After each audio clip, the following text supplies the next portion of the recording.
Wizards really quick. Oh, no, we're going to go straight to it. Never mind. Yeah, Shams, shout out Shams, reporting that apparently today the Mavs and the owner, Patrick Dumont, expected to fire Nico Harrison. It's a 10 a.m. Central Time meeting. It's very specific, by the way. Shocking. Yeah, I know. I guess doesn't seem shocking, but we should react to it, Chandler.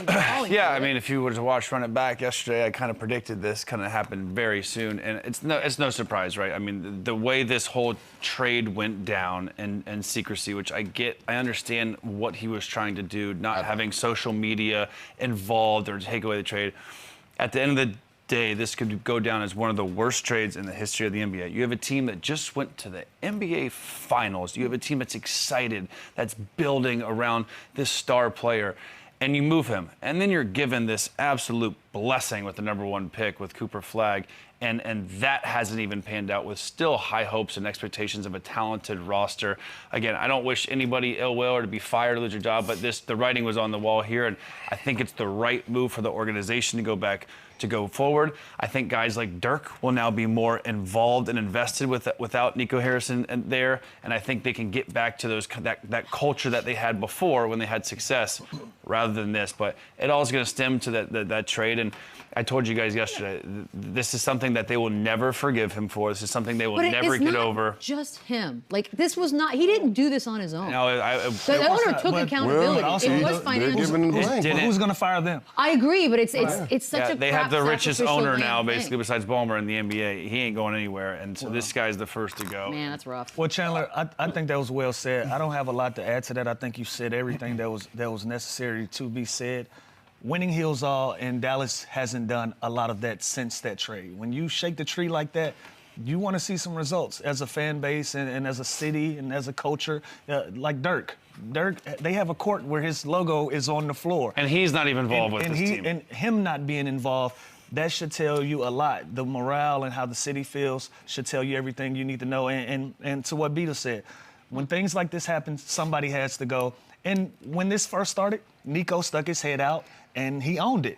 He owned it, and he said, look, I probably won't be here long, but we're going to win basketball games. He hasn't held up to his end of the bargain, and when these things happen, somebody has to be responsible for it. Somebody has to be the guy to own up to it, and that's been Nico since day one in this whole saga, and so today I guess it comes to an end. I think this is a lesson to the casuals. We sit here and we listen to these so-called experts, and they judge these players. They say who's not good enough, who is good enough, to the point where they traded a player that was injured because he was overweight. Why he was injured? Just goes to show these experts aren't really experts. There's just guys. But owners aren't experts either. But I just want this to be a lesson to the casuals. When you sit here and you take these people's words while they're judging these athletes, these are some of the results of it. So it's not going to always make sense. It's not going to always be factual. But they make mistakes, and this is a prime example. Yeah, there's no reason to reinvent the wheel here. Like, you had a top 3 player in the NBA. You were just in the finals, and why shake that tree? Why? Because they didn't want to write a big check. Why not? Because they were the new owners. They're new. They're not Mark Cuban. Still don't Mark Cuban would have written a big check. They wanted to take their $250 These richards can buy Mark Cuban. If this is an investment, but if your investment is an investment and you don't give 2 poops about the actual team itself, you're a business person, then they're not looking at it the way we would look at it or a fan would look at it. Like, look, Nico, let's not get it twisted. He's been thrown on the fire because he's the face that can be fired. And by the way, just as a backdrop to sort of how this all played out, the Mavs were up by 13 in the fourth quarter last night, and apparently also according to Shams, the owner, Dumont, was having an interaction with a fan courtside last night, took accountability, said it was a mistake, and then now here today, this is what's going to happen. So, well, also think about, this is the first game he had been, I think, since the home opener, Patrick Dumont. Oh, so he super cares. There's Nico has did you see this whole staircase thing that Nico has? And his kids got security at school.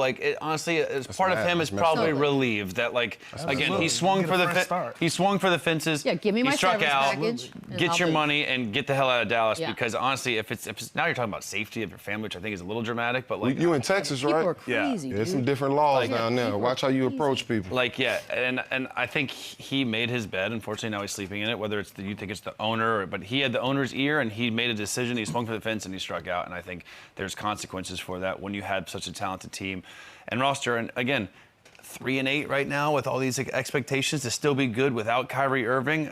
It has to happen. It has to happen more so just for the fans and the city. Well, yeah. Moving forward. The new chant, by the way, fans, will be sell the team. That's going to be where you're going to want to focus next if it continues. Yeah, and then who's? By the way, is Jay Kidd now like on the? It's like who's next? Some point you have it to be usually doesn't honest. just stop the with blame's going to continue to It doesn't go, usually just trickle stop down. with that. Are they going to ship Anthony Davis out now and kind of start over around Cooper? Like, there's going to be a lot of decisions made in Dallas. And if it's a build around Cooper, then you got a lot of years to be patient. So, best of luck to everyone involved. Why not? Oh, we're circling back? No, here's what we're going to do.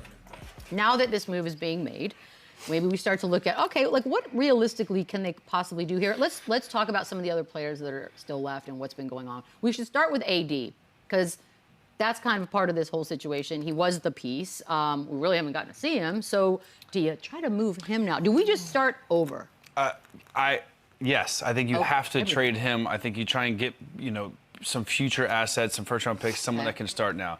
I think you look to move Klay Thompson. Think about it. Klay Thompson came here to not come off the bench and to play with Luka. They trade Luka. He's coming off the bench, and he's having one of his worst career years. I think to start before you do anything, whoever is this Patrick Dumont, apologize to the fan base for everything that everything that happened. What does everything that sound was like, though? Like, I'm just saying, like a press conference, or because there was so much hope and so much just action in that city, and then this happened, and they're pissed off. I would lower ticket sales. I would do whatever. I would listen to your fan base because you've lost them, and that's a huge part of what this franchise needs back. I would start with doing that. what was the stat yesterday? 24 years of straight sellouts. 24 years of sellout. I would keep Kyrie Irving because he's going to come back and he's still an absolute stud. You do have pieces like Lively and PJ Washington and Cooper Flagg that you can build around. Those are assets. But I think the first thing you have to do is you have to move Anthony Davis and try and recoup some of those picks back. How are you going to do that? I don't know, because he's also not healthy. And he's been banged up his pretty much whole career. When he's on the floor, he's unbelievable. But he's getting older. I think all of this would be different if Kyrie Irving was healthy.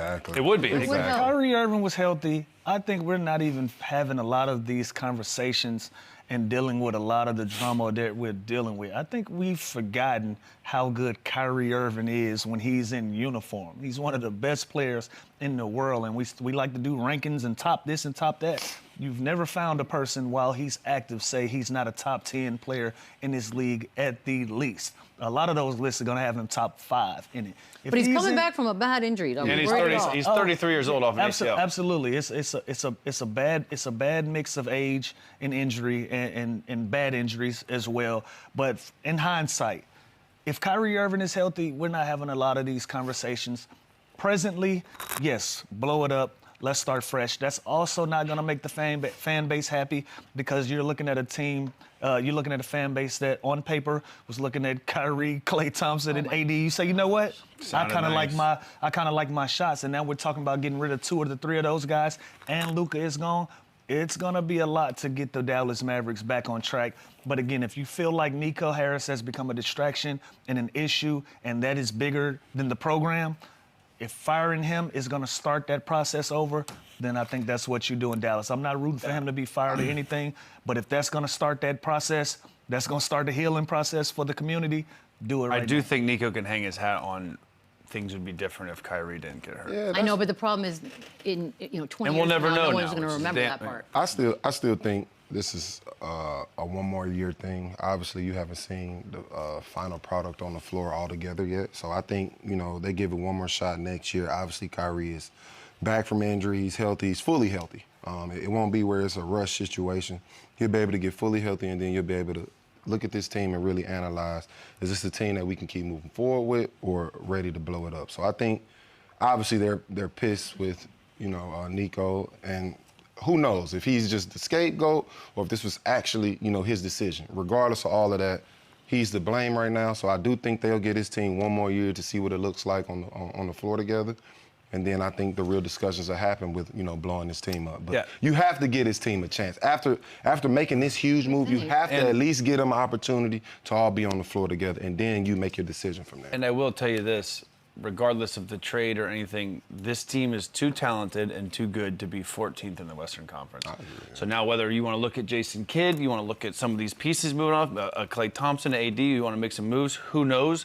But this team, this roster, with all these names with Cooper and Anthony Davis, P.J. Washington, Christie, Russell, like Klay Thompson, Lively, Gafford. Like, this is too much talent to be what they're doing. That's all they've won. 3-8, 14, and I think they beat like Indy and one-person problem. Indy and Washington. Yeah. I think this is.